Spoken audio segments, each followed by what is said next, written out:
Hey guys, in this video I am going to share with you my experience with Redmi 5 after using it for 48 hours. This is not at all review of this phone and I will not review this phone. So let's get started. I am very impressed with the tall form factor. I love the idea of 18:9 display in this budget segment.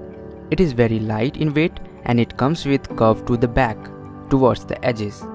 And I have to say that you can hold this phone very easily. I'm using this phone with a silicone black cover, and yes, you get this cover in the box. I got the Black Redmi 5 because I think black is the best color if we compare it with the gold and other colors. This is my opinion, by the way. Fingerprint is very fast and accurate, no issue with that, and it is placed at the back. The 5.7-inch 1440 by 720 pixel is much better than 5-inch 720p display. It comes with a 2.5D curved display.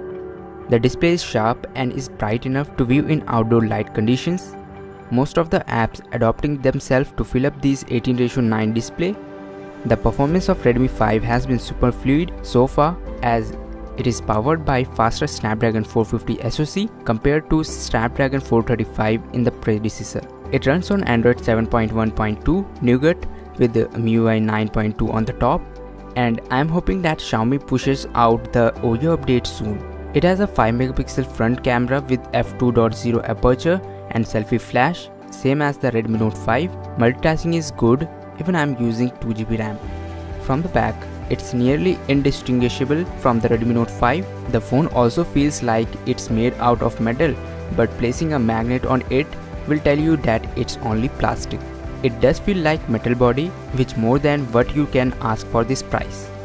This phone comes with a hybrid SIM slot, and the camera on the Redmi 5 is as same as Redmi Note 5. The only difference is in the LED flash. The Redmi 5 has a single flash, while Redmi Note 5 has dual tone LED flash. Here is the camera samples.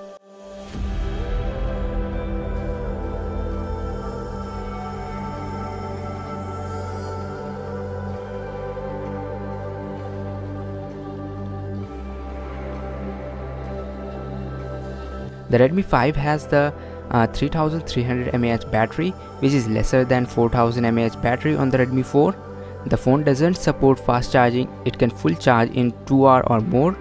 Well, 48 hours is not enough to judge any phone. So, this has been about my experience with Redmi 5 in just 48 hours. And I hope this video helped you a bit in your decision making process. If you are looking to get this phone, I'll give you a link in the description, and you can pick this phone in the next flash sale in Amazon. That was it for this video. Please hit the like button and subscribe for more. Thanks for watching, and I will see you in the next one.